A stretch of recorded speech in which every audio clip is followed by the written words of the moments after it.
I know you all wanted a comparison of the OnePlus 10 Pro against the iQOO 9 Pro. So here it is. I'm Ershad, you're watching Trakin Tech English. Let's just get down to this battle.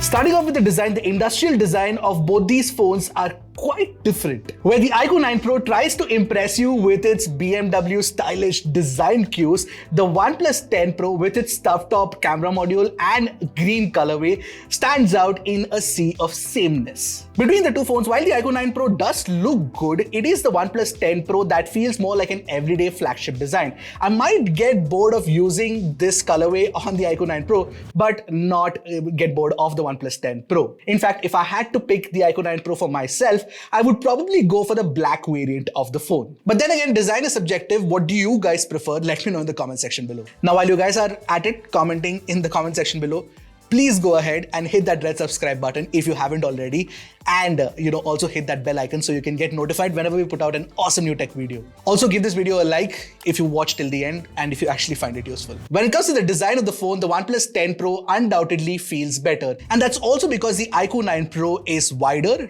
taller and thicker compared to the OnePlus 10 Pro because of that big display that it uses. Also, in regular usage, I noticed that the iQOO 9 Pro was far more top heavy and unwieldy in the hand compared to the OnePlus 10 Pro, which feels slightly more comfortable. And when it comes to the build of the phone, the OnePlus 10 Pro comes with Gorilla Glass 5 protection on the rear. I know I got that one wrong in my previous video, but here's me correcting it. And you also get Corning's Gorilla Glass Victus protection on the front, which of course is undoubtedly better compared to the iQOO 9 Pro, which has a Panda glass protection only. Also, you get that fantastic alert slider for what it is worth. And at the same time though, the iQOO 9 Pro offers an infrared blaster, which is not a common thing in flagship phones, which definitely sets it apart. Now, as for the rest of the design, you get a dual SIM tray on both the phones, no support for a memory card and no headphone jack either. Also, one thing I must mention is that the OnePlus 10 Pro offers you USB 3.1 speeds as opposed to USB 2.0 Type-C port on the iQOO 9 Pro. And I think that is a bit of a letdown considering these are flagship phones.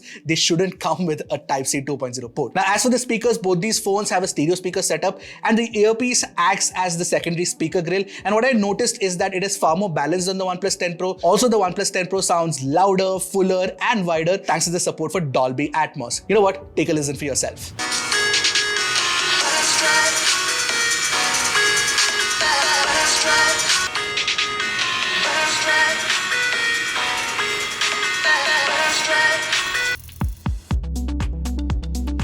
Now, both these phones also come with fantastic curved 2K AMOLED panels with LTPO 2.0 technology, which can refresh the screen from as low as 1 Hz to 120 Hz. Although the iQOO 9 Pro definitely offers a slightly higher peak brightness of 1500 nits compared to 1300 nits on the OnePlus 10 Pro, in real life though, I didn't see too much of a difference because when you take them outdoors, both are equally bright. Plus, both these phones offer you support for HDR playback on every single content app out there, including Netflix. The color accuracy is also spot on for the most part on both these displays, along with that professional mode setting that you get within the settings app as well. When it comes to consuming videos or playing games, I think that the displays are evenly matched. Even the 1 Hz to 120 Hz refresh rate switching between different content types and apps works fairly well on both these phones. But I did notice a weird issue where scrolling would be staggered when switching between apps, primarily because the refresh rate wouldn't switch as fast. Apart from that, the 10 Pro does have a couple of advantages on the display side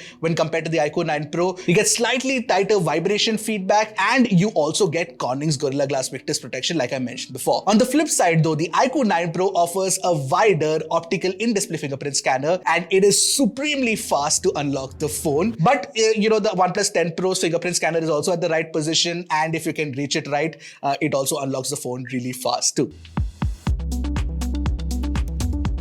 Now, when it comes to the performance tuning of the Snapdragon 8 Gen 1 chip inside both these phones, I see distinctly different tuning approaches. The iQOO 9 Pro offers better sustained performance, but at the cost of battery life and heating. You can see that from our 3D Mark wildlife stress test scores on your screens right now. And the iQOO 9 Pro also benches higher in Antutu. Although when it comes to Snapdragon 8 Gen 1 phones, this is merely a vanity metric. Primarily because you will need all that power, mostly for graphically intensive and demanding games. And both of these phones perform admirably well at it. You get the highest graphics settings in games like Call of Duty Mobile, Apex Legends, and BGMI. Now, the iQOO 9 Pro could maybe run these games at highest frames for the longest duration compared to the OnePlus 10 Pro, but what's the point of it if it gets unbearably hot? Of the two approaches, I actually prefer OnePlus's way of taming the Snapdragon 8 Gen 1 because it's more than enough for most games that are available today. And in daily usage, the OnePlus 10 Pro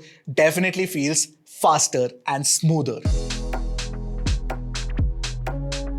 Now, the battery life of the OnePlus 10 Pro's 5000 mAh battery is definitely better, much better than the iQOO 9 Pro. Granted, the iQOO 9 Pro has a slightly smaller battery, but on most occasions, I got 5 hours of screen on time on the OnePlus 10 Pro compared to 4 hours on the iQOO 9 Pro. That said, the iQOO 9 Pro does have 120 watt flash charge technology, which charges the phone from 0 to 100 in 19 minutes, which is considerably faster than the 32 to 35 minutes it takes to charge the 5000 mAh battery using the 80 watt Superbook tech inside the OnePlus 10 Pro. Both the phones also do offer 50 watt fast wireless charging as well, but if the iQOO 9 Pro's battery life would last at least 4.5 hours of screen on time, then I would say that, it's a better battery performance than the OnePlus 10 Pro. Right now, I would say that OnePlus 10 Pro wins the battery department. When it comes to network performance, you get 4G plus support on both the phones, and the call quality is equally good too. That said, the iQOO 9 Pro does support 14 5G bands as opposed to 9 on the OnePlus 10 Pro, therefore making it more future-proof if you're considering it for a long duration.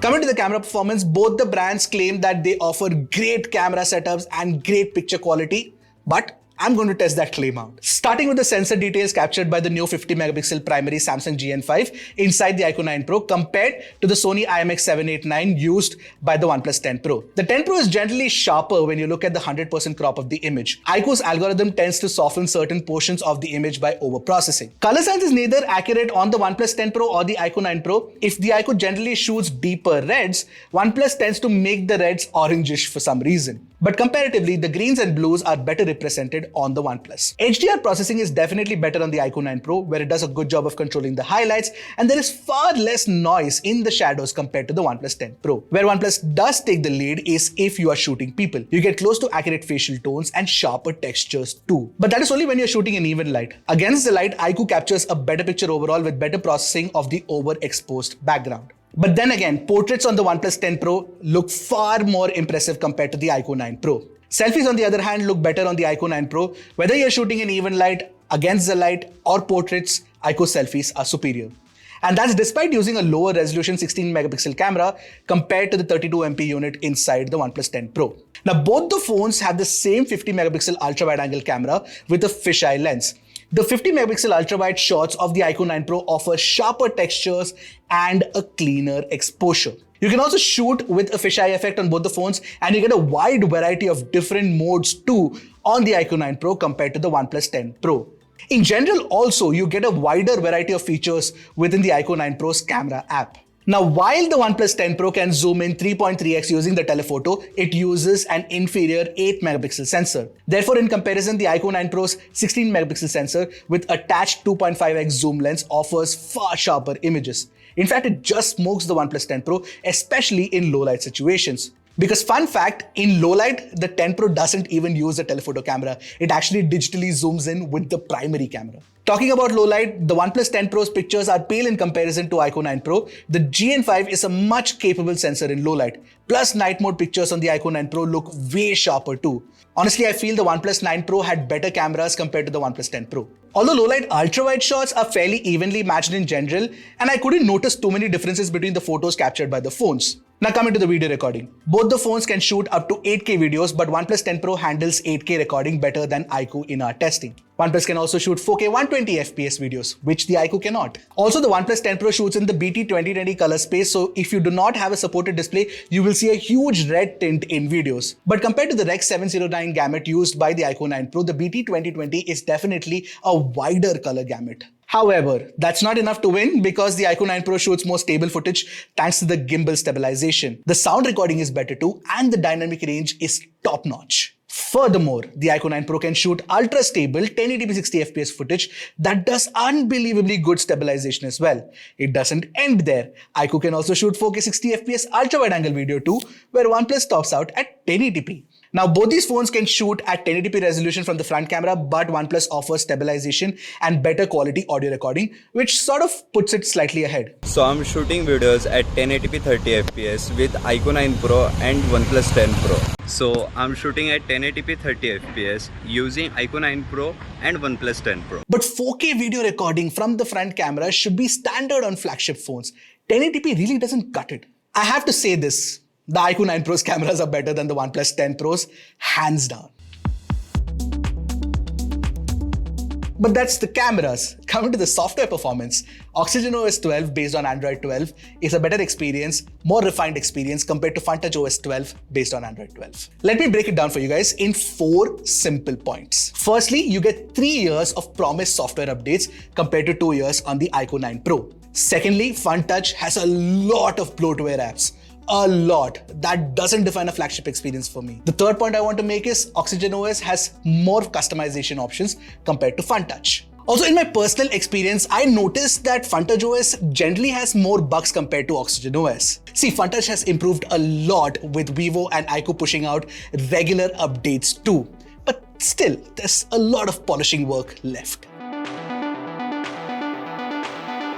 Pricing wise, the iQOO 9 Pro is a couple of thousands less than the OnePlus 10 Pro. And I kind of like the pictures that you can make using the iQOO 9 Pro's camera setup. Not only do you get more features within the camera apps, otherwise performance, software, battery are all better on the OnePlus 10 Pro. If you can compromise slightly on the camera performance, the OnePlus 10 Pro is definitely the better bet. And then you have the added advantage of the OnePlus brand value over iQOO. The iQOO 9 Pro is a great phone, no doubt, for all those who have picked it up already, especially if you are somebody who likes clicking a lot of pictures, but don't expect it to do the other things as well as the OnePlus 10 Pro. You know what I mean by that. So what do you think about these two phones? Let me know in the comment section below. Are you happy with the OnePlus 10 Pro? Disappointed? Are you happy with the iQOO 9 Pro? Disappointed? Let's have a discussion. A civil one. Until next time, this is Eshat signing off. Keep tracking and stay safe.